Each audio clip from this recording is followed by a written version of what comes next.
साथियों,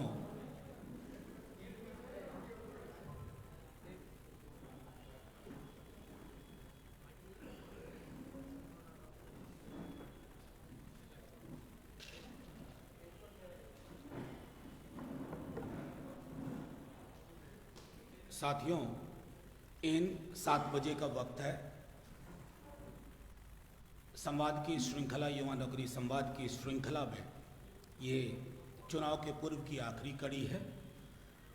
सब इससे पहले कि मैं नेता प्रतिपक्ष तेजस्वी जी को बुलाऊं, बिहार के मतदाताओं को बहुत बहुत धन्यवाद, साधुवाद। 2 चरणों में बढ़ चढ़ करके उन्होंने लोकतंत्र के महोत्सव में बदलाव के पक्षधर वो बने हैं। जो 10 लाख नौकरी का मामला हो, संविदा का मामला हो, समान काम समान वेतन का मामला हो, जीविका का मामला हो, जीविका दीदियों का, आंगनवाड़ी सेविका सहायिकाओं का मामला हो, रसोइया का मामला हो, नियोजित शिक्षकों का मामला हो, अपने दिल से इन मुद्दों को कभी हटने नहीं दिया, बहकावे उकसावे में नहीं आए। शांति और सौहार्द की बुनियाद पर ही हम ये सब चीज़ हासिल करेंगे। आइए अब नेता प्रतिपक्ष तेजस्वी जी को सुने।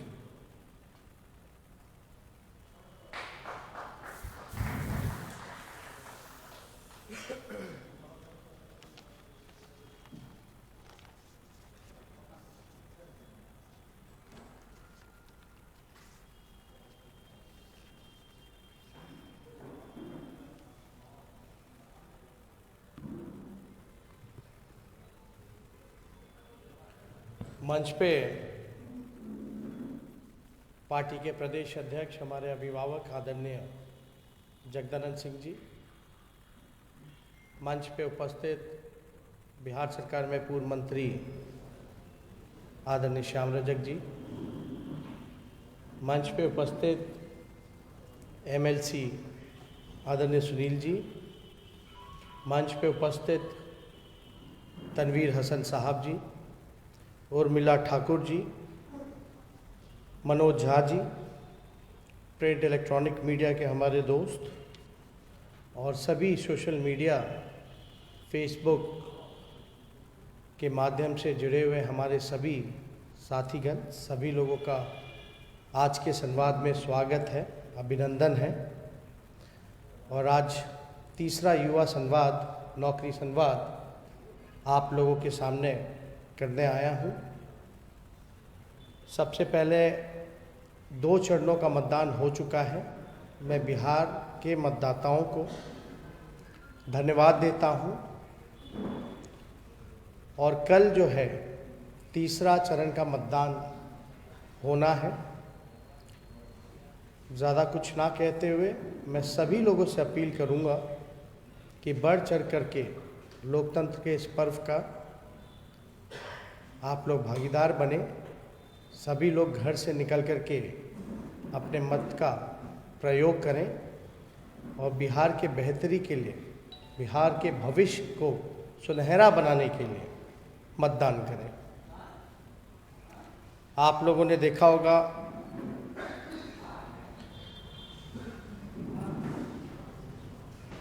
कि हमने जो भी चर्चाएं की, जो भी मुद्दे रखे, जो रोड मैप विजन के साथ आप सभी लोगों को हमने बताया, महागठबंधन के सभी साथियों ने ये बोला कि हम लोग 10 लाख सरकारी नौकरी देने की बात की। हम लोगों ने संविदा कर्मियों को नियमित करने की बात की। हमने नियोजित शिक्षकों के लिए समान काम समान वेतन की बात की। हमने बिजली के दरों को आधा करने की बात की। हमने जीविका दीदी, आशा कर्मी, आंगनबाड़ी सेविका, आंगनबाड़ी सहायिका, उर्दू शिक्षक, कार्यपालक सहायक, सांख्यिकी स्वयंसेवक, लाइब्रेरियन, रसोइया सहित तमाम अन्य साथियों को मानदेय बढ़ोतरी की बात की और नियमित करने की बात की।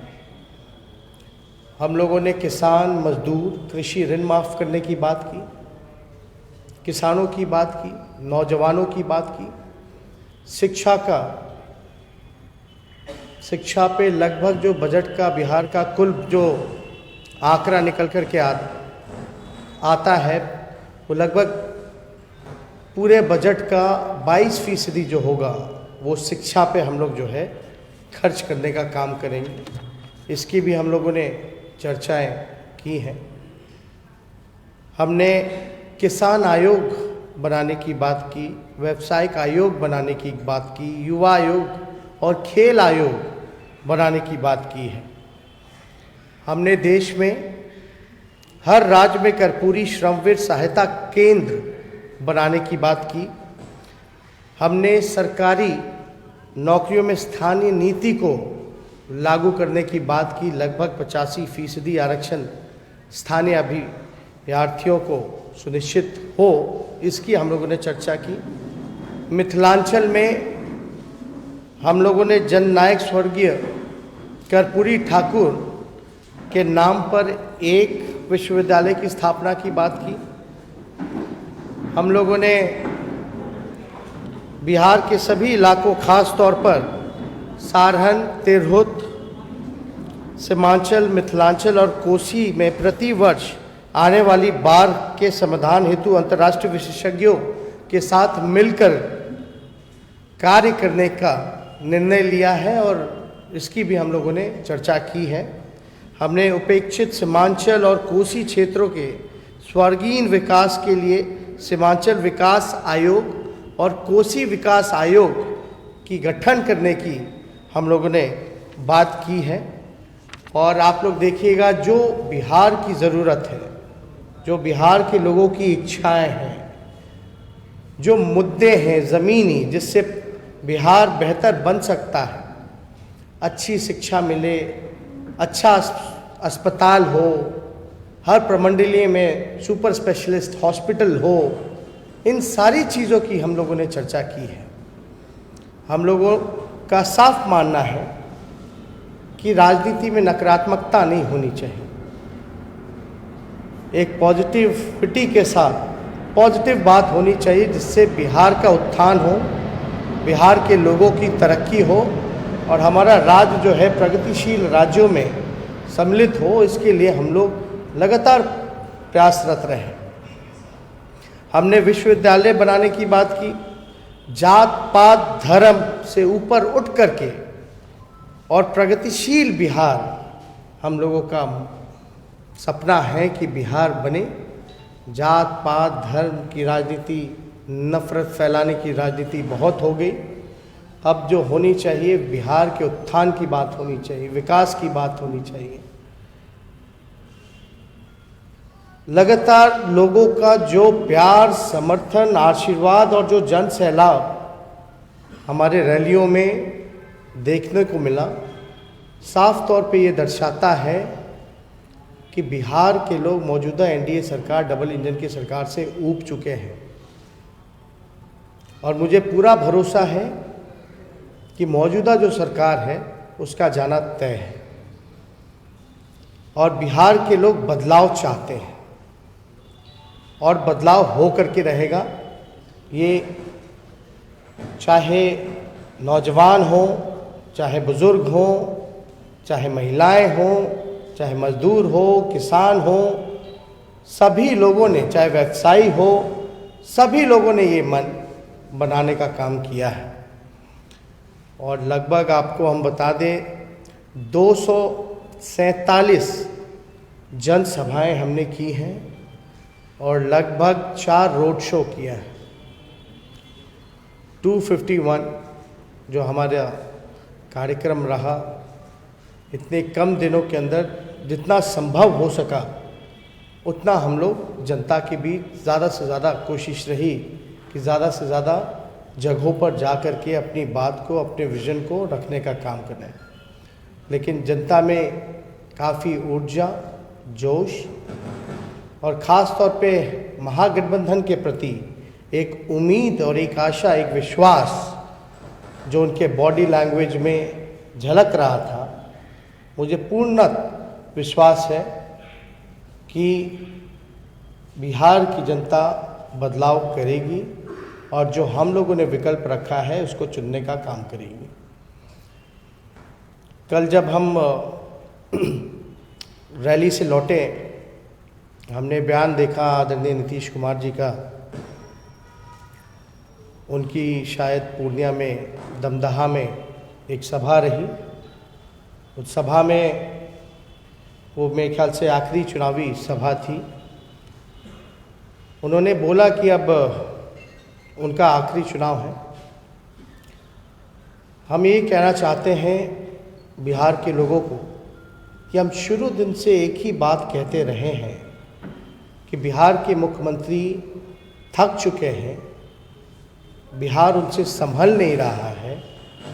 और लगातार हमने इस बात को बार बार दोहराने का काम किया, क्योंकि मुख्यमंत्री जी इतिहास के बासी पन्नों में सिमट के रह गए और हम लोगों की चिंता वर्तमान और बिहार के भविष्य की थी।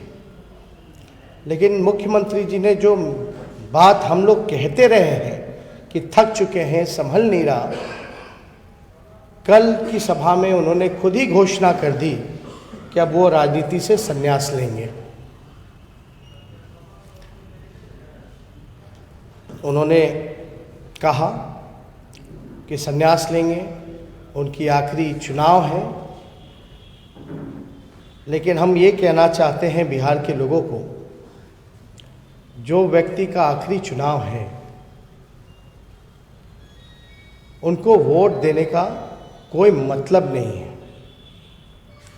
क्योंकि आप देखिएगा कि कोई काउंटेबिलिटी नहीं रह जाएगी। अगर वो 5 साल बिहार बर्बाद होता है आगे का, तो जिम्मेवारी किस पे आएगी? यानी वो पहले से ही पल्ला जो है वो झाड़ने का काम कर रहे हैं। और अगर आप देखिएगा कि जो चुनाव लड़ेगा ही नहीं, उसको वोट देने का मतलब ही नहीं है। हम लोग लगातार इस चीज़ों को बड़ी मजबूती के साथ जनता के सामने रखा है कि 15 साल बिहार की जनता ने मौका दिया, फिर भी बेरोजगारी दर बिहार का 46.6, डबल इंजन की सरकार में। बिहार में अपराध बढ़ा, बिहार में भ्रष्टाचार बढ़ा, लगभग 60 घोटाले हुए, 30,000 करोड़ का बंटा ढार हुआ। आप देखिएगा बिहार में किसानों की स्थिति दयनीय हो गई, मजदूरों का अपमान किया गया। डबल इंजन की सरकार ने शिक्षा को चौपट कर दिया। यहाँ के अस्पताल खुद आईसीयू में हैं।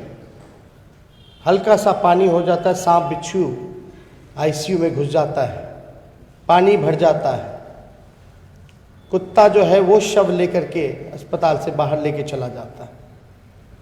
इस तरह की घटनाएं हम लोगों ने देखने का काम किया। और नीतीश कुमार जी का ये कहना कि उनका आखिरी है, तो आप समझ सकते हैं कि वो हार मान चुके हैं और हमारी बात को उन्होंने मोहर लगाने का काम किया। नीतीश जी को हम इतना कहना चाहेंगे कि अगर 15 साल आपने काम किया होता तो शायद ये ज़रूरत ना पड़ती। अभी भी ग्रेजुएशन के लिए 3 साल से भी ज़्यादा का समय लगता है, कंप्लीट नहीं हो पाता। बीपीएससी की स्थिति लेत लतीफ़ा किसी से छुपा नहीं है। कितने हमारे नौजवानों को कष्ट उठाना पड़ता है, रिजल्ट नहीं आ पाते हैं, 4 साल 5 साल, कुछ होता भी है तो उसमें भी धांधली होता है।